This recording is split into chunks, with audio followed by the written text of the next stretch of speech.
एक ऐसा बंदा ਜਿਹੜਾ ਗਲੀਆਂ ਮਹੱਲਿਆਂ ਦੇ ਵਿੱਚ ਫਿਰ ਕੇ 50 ਬੰਦਿਆਂ ਨੂੰ ਕਤਲ ਕਰ ਦਿੰਦਾ ਵਾ। ਮਜ਼ਦੂਰਾਂ ਨੂੰ ਟਾਰਗੇਟ ਕਰਦਾ ਸੀ, ਚਾਹ ਵਾਲੀਆਂ ਦੁਕਾਨਾਂ ਤੇ ਜਾਂਦਾ ਸੀ, ਚਾਹ ਪੀਣ ਵਾਲਿਆਂ ਨੂੰ ਟਾਰਗੇਟ ਕਰਦਾ ਸੀ, ਰੋਟੀ ਵਾਲੀਆਂ ਦੁਕਾਨਾਂ ਤੇ ਜਾਂਦਾ ਸੀ, ਰੋਟੀ ਖਾਣ ਵਾਲਿਆਂ ਨੂੰ ਟਾਰਗੇਟ ਕਰਦਾ ਸੀ। ਲੋਕ ਮਰਦੇ ਰਹੇ। ਤੁਹਾਡੇ ਚੋਂ ਕਿਹੜਾ ਕਿਹੜਾ ਬੰਦਾ ਇਸ ਤਰ੍ਹਾਂ ਮੁਤਾਸਰ ਹੋਇਆ ਵਾ ਕਿ ਪਿਛਲੇ 11 ਸਾਲਾਂ ਤੋਂ ਇਹ ਬੰਦਾ ਫੈਸਲਾਬਾਦ ਦੇ ਮੁਖਤਲਿਫ ਇਲਾਕਿਆਂ ਦੇ ਵਿੱਚ ਵਾਰਦਾਤਾਂ ਪਾਉਂਦਾ ਰਿਹਾ। ਇਸ ਦੀ ਨਾਮਾਲੂਮ ਲਾਸ਼ਾਂ ਸਮਝ ਕੇ ਦੱਬਦੇ ਰਹੇ। अस्सलाम वालेकुम। अच्छा जी, 50 बंदे मारन वाला दरिंदा सिफ्त इंसान बिल आखिर फैसलाबाद पुलिस ने गिरफ्तार कर लिया। तुसीं सोच रहे हो कि 50 बंदे एक बंदे ने किदां मार दिते। बड़ी हैरान कुन खबर आ जदों साडे कोल भी आई है ते असीं इहदी तहकीकात शुरू कीतियां। एक ऐसा बंदा जिहड़ा गलियां महल्लियां दे विच फिर के 50 बंदियां नूं कतल कर दिंदा वा। 500 ਤੋਂ ਜ਼ਾਇਦ ਬੰਦਿਆਂ ਦੇ ਨਾਲ ਉਹ ਵਾਰਦਾਤ ਕਰਦਾ ਵਾ। ਉਹਦੇ ਵਿੱਚੋਂ 50 ਬੰਦੇ ਜਿਹੜੇ ਆ ਨਾ ਉਹ ਜ਼ਿੰਦਗੀ ਦੀ ਬਾਜ਼ੀ ਹਾਰ ਜਾਂਦੇ ਆ। ਸਟੋਰੀ ਪਹਿਲੇ ਸੁਣਨਾ ਤੇ ਫਿਰ ਤੁਸੀਂ ਦੱਸਣਾ ਕਿ ਤੁਹਾਡੇ ਚੋਂ ਕਿਹੜਾ ਕਿਹੜਾ ਬੰਦਾ ਇਸ ਤਰ੍ਹਾਂ ਮੁਤਾਸਰ ਹੋਇਆ ਵਾ ਇਸ ਫਰਾਡੀਏ ਕੋਲੋਂ, ਇਸ ਕਾਤਲ ਕੋਲੋਂ, ਇਸ ਦਰਿੰਦੇ ਕੋਲੋਂ। ਇਸ ਭਾਈ ਸਾਹਿਬ ਦਾ ਕੰਮ ਕੀ ਸੀਗਾ?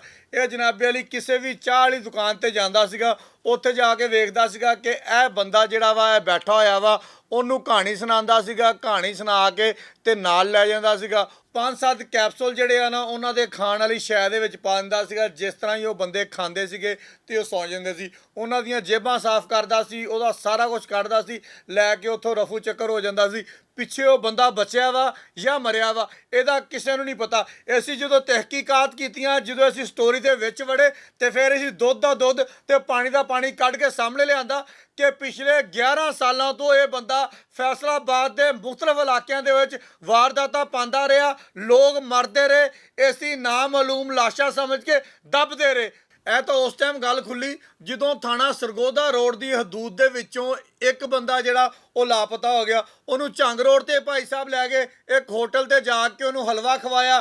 ਹਲਵੇ ਦੇ ਵਿੱਚ ਕੈਪਸੂਲ ਪਾ ਤੇ ਉਹ ਬਾਬਾ ਜੀ 70 ਸਾਲ ਦੇ ਸੀਗੇ, ਉਹ ਉੱਥੇ ਜਾਂ ਬਹਾਕ ਹੋ ਗਏ ਤੇ ਪੁਲਿਸ ਨੇ ਉਹਦੀ ਲਾਸ਼ ਨੂੰ ਨਾਮਾਲੂਮ ਲਾਸ਼ ਕਰਾਰ ਦੇ ਕੇ ਦਫਨਾ ਦਿੱਤਾ। ਘਰ ਵਾਲੇ ਲੱਭਦੇ ਰਹੇ, ਫਿਰਦੇ ਰਹੇ। ਉਹ ਤਾਂ ਜਨਾਬੇ ਅਲੀ ਘਰ ਵਾਲਿਆਂ ਨੇ ਇੱਕ ਵਾਰੀ ਦੇਖਿਆ ਕਿ ਇਹ ਤਾਂ ਸਾਡੇ ਬਾਬਾ ਜੀ ਸੀ ਜਿਹੜੇ ਸਾਡੇ ਕੋਲੋਂ ਝੰਗ ਰੋਡ ਤੇ ਗਏ ਸੀਗੇ, ਇਹਨਾਂ ਨੂੰ ਕੀ ਹੋ ਗਿਆ? ਤੇ ਪਤਾ ਲੱਗਾ ਕਿ ਇਹ ਭਾਈ ਸਾਹਿਬ ਨੇ ਵਾਰਦਾਤ ਪਾਈ ਆ। CCTV ਵੀਡੀਓਜ਼ ਦੇਖੀਆਂ, ਦੂਸਰਾ ਤੀਸਰਾ ਕੰਮ ਕੀਤਾ। ਫਿਰ ਜਨਾਬ CPO ਫੈਸਲਾਬਾਦ ਸਾਹਿਬਜ਼ਾਦਾ ਉਮਰ ਬਲਾਲ ਨੇ ਆਪ ਇਸ ਗੱਲ ਦਾ ਨੋਟਿਸ ਲਿਆ ਕਿ ਕਿਹੜਾ ਐਸਾ ਦਰਿੰਦਾ ਵਾ ਜਿਹੜਾ ਫੈਸਲਾਬਾਦ ਦੇ ਵਿੱਚ ਲੋਕਾਂ ਨੂੰ ਜ਼ਹਿਰੀਲੇ ਕੈਪਸੂਲ ਖਵਾ ਕੇ ਤੇ ਮੌਤ ਦੀ ਵਾਦੀ 'ਚ ਲਿਜਾਈ ਜਾ ਰਿਹਾ ਵਾ। ਤੁਸੀਂ ਸਾਰੇ ਹੱਥ ਰੱਖ ਕੇ ਬੈਠੇ ਹੋ।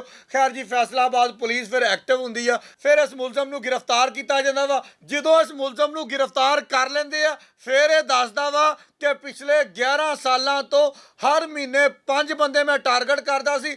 5 ਬੰਦਿਆਂ ਨੂੰ ਮੈਂ ਕੈਪਸੂਲ ਖਵਾਉਂਦਾ ਸੀ। ਉਹਦੇ ਵਿੱਚੋਂ ਕੁਝ ਮਰ ਜਾਂਦੇ ਸੀ, ਕੁਝ ਬਚ ਜਾਂਦੇ ਸੀ। ਮੈਨੂੰ ਇਸ ਗੱਲ ਦਾ ਨਹੀਂ ਪਤਾ। ਮੈਂ ਆਪਣੀ ਵਾਰਦਾਤ ਪਾ ਕੇ ਪੈਸੇ ਲੈ ਕੇ ਮੋਬਾਈਲ ਲੈ ਕੇ ਸਾਰੀ ਗੇਮ ਕਰਕੇ ਸਾਈਡ ਤੇ ਹੋ ਜਾਂਦਾ ਸੀ। ਇਹ ਤੁਸੀਂ ਮੈਨੂੰ ਦੱਸਣਾ ਵਾ ਕਿ ਇਹ 50 ਬੰਦਿਆਂ ਦਾ ਜਿਹੜਾ ਕਾਤਲ ਆ ਇਹਦੇ ਨਾਲ ਕੀ ਹੋਣਾ ਚਾਹੀਦਾ ਵਾ। ਮੈਂ ਸਿਰਫ ਤੁਹਾਨੂੰ ਲੋਕਾਂ ਨੂੰ ਹੁਣ ਦੱਸਣ ਲੱਗਾ ਵਾਂ ਕਿ ਖੁਦਾ ਦਾ ਨਾਮ ਹੈ। ਅਸੀਂ ਬਾਰ-ਬਾਰ ਤੁਹਾਨੂੰ ਇਹ ਗੱਲ ਦੱਸ ਚੁੱਕੇ ਹਾਂ ਕਿ ਜਿਹੜੇ ਬੰਦੇ ਨਾਲ ਤੁਹਾਡੀ ਜਾਨ ਨਹੀਂ ਹੈਗੀ, ਜਿਹੜੇ ਬੰਦੇ ਨਾਲ ਤੁਹਾਡੀ ਪਹਿਚਾਣ ਨਹੀਂ ਹੈਗੀ, ਖੁਆ ਮਜ਼ਦੂਰ ਆ, ਕਿਸੇ ਵੀ ਚੀਜ਼ ਨਾਲ ਤਾਲੁਕ ਰੱਖਦਾ ਵਾ, ਉਹ ਭਾਈ ਤੁਸੀਂ ਕਿਸੇ ਦੇ ਨਾਲ ਜਾਂਦੇ ਕਿਉਂ? ਮੈਨੂੰ ਸਿਰਫ ਇੰਨੀ ਗੱਲ ਸਮਝਾ ਦਿਓ। ਇਹ ਬੰਦਾ ਮਜ਼ਦੂਰੀ ਕਰਦਾ ਸੀ, ਮਜ਼ਦੂਰਾਂ ਨੂੰ ਟਾਰਗੇਟ ਕਰਦਾ ਸੀ, ਚਾਹ ਵਾਲੀਆਂ ਦੁਕਾਨਾਂ ਤੇ ਜਾਂਦਾ ਸੀ, ਚਾਹ ਪੀਣ ਵਾਲਿਆਂ ਨੂੰ ਟਾਰਗੇਟ ਕਰਦਾ ਸੀ, ਰੋਟੀ ਵਾਲੀਆਂ ਦੁਕਾਨਾਂ ਤੇ ਜਾਂਦਾ ਸੀ, ਰੋਟੀ ਖਾਣ ਵਾਲਿਆਂ ਨੂੰ ਟਾਰਗੇਟ ਕਰਦਾ ਸੀ। ਇੱਕ ਬੰਦੇ ਨੂੰ ਚਾਹ ਪਿਲਾ ਰਿਹਾ ਵਾ ਤੇ ਦੂਸਰੇ ਬੰਦੇ ਨੂੰ ਉੱਥੇ ਬਹਿ ਕੇ ਟਾਰਗੇਟ ਕਰ ਰਿਹਾ ਵਾ। ਇੱਕ ਬੰਦੇ ਨੂੰ ਰੋਟੀ ਖਵਾ ਰਿਹਾ ਵਾ ਤੇ ਰੋਟੀ ਖਵਾਉਂਦਿਆਂ ਦੂਸਰੇ ਬੰਦੇ ਨੂੰ ਟਾਰਗੇਟ ਕਰ ਰਿਹਾ ਵਾ। ਇੱਕ ਜਗ੍ਹਾ ਤੇ ਜਾ ਕੇ ਮਜ਼ਦੂਰੀ ਕਰ ਰਿਹਾ ਵਾ ਤੇ ਨਾਲ ਮਜ਼ਦੂਰੀ ਕਰਨ ਵਾਲੇ ਬੰਦੇ ਨੂੰ ਟਾਰਗੇਟ ਕਰ ਰਿਹਾ ਵਾ।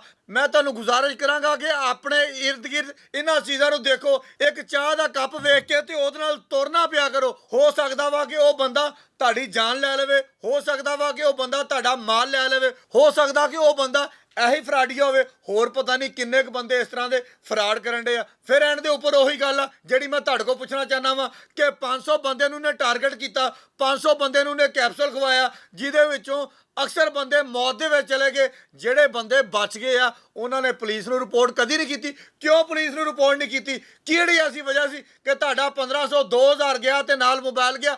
ਸਿਰਫ ਇਸ ਵਜ੍ਹਾ ਤੋਂ ਨਹੀਂ ਕੀਤੀ ਸੀ ਕਿ ਸਾਡਾ ਨੁਕਸਾਨ ਥੋੜਾ ਆਇਆ ਵਾ। ਇਹ ਜਿਹੜੇ ਵੱਡੇ ਨੁਕਸਾਨ ਲੋਕਾਂ ਦੇ ਹੋਏ ਆ ਇਹਨਾਂ ਦਾ ਜ਼ਿੰਮੇਦਾਰ ਮੈਂ ਸਮਝਦਾ ਕਿ ਉਹ ਬਾਕੀ ਲੋਕ ਨੇ 450 ਜਿਨ੍ਹਾਂ ਨੇ ਪੁਲਿਸ ਨੂੰ ਰਿਪੋਰਟ ਨਹੀਂ ਕੀਤੀ, ਜਿਨ੍ਹਾਂ ਨੇ ਜਾ ਕੇ ਦੱਸਿਆ ਨਹੀਂ ਕਿ ਸਾਡੇ ਨਾਲ ਫਲਾਂ ਬੰਦਾ ਆਇਆ, ਫਲਾਂ ਬੰਦਾ ਟਾਰਗੇਟ ਕਰ ਗਿਆ। ਇਹ ਜਨਾਬੇ ਵਾਲੀ ਗੁਲਾਮ ਅਹਿਮਦਾਬਾਦ ਜਿੱਥੇ ਮਜ਼ਦੂਰੀ ਕਰਦੇ ਲੋਕ ਬਹਿ ਕੇ ਉੱਥੇ ਜਾਂਦਾ ਹੁੰਦਾ ਸੀ, ਮਜ਼ਦੂਰਾਂ ਦੇ ਨਾਲ ਗੇਮ ਪਾਉਂਦਾ ਹੁੰਦਾ ਸੀ। ਫਿਰ ਜਨਾਬੇ ਵਾਲੀ ਗੇਟਾਂ 'ਤੇ ਚਲ ਜਾਂਦਾ ਸੀ, ਉੱਥੇ ਜਾ ਕੇ ਮਜ਼ਦੂਰਾਂ ਨਾਲ ਗੇਮ ਪਾਉਂਦਾ ਸੀ। ਫਿਰ ਘੰਟਾ ਘਰ ਚਲ ਜਾਂਦਾ ਸੀ, ਉੱਥੇ ਜਾ ਕੇ ਮਜ਼ਦੂਰਾਂ ਨਾਲ ਗੇਮ ਪਾਉਂਦਾ ਸੀ।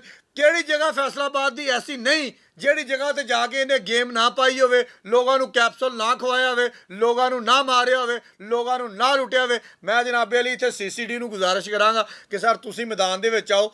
ਇਹ ਬੰਦਾ ਬਿਲਕੁਲ ਵੀ ਰਹਿਮ ਦੇ ਕਾਬਿਲ ਨਹੀਂ ਹੈ, ਜਿਨਨੇ ਕਿਸੇ ਤੇ ਰਹਿਮ ਨਹੀਂ ਕੀਤਾ। ਬਹੁਤ ਸ਼ੁਕਰੀਆ।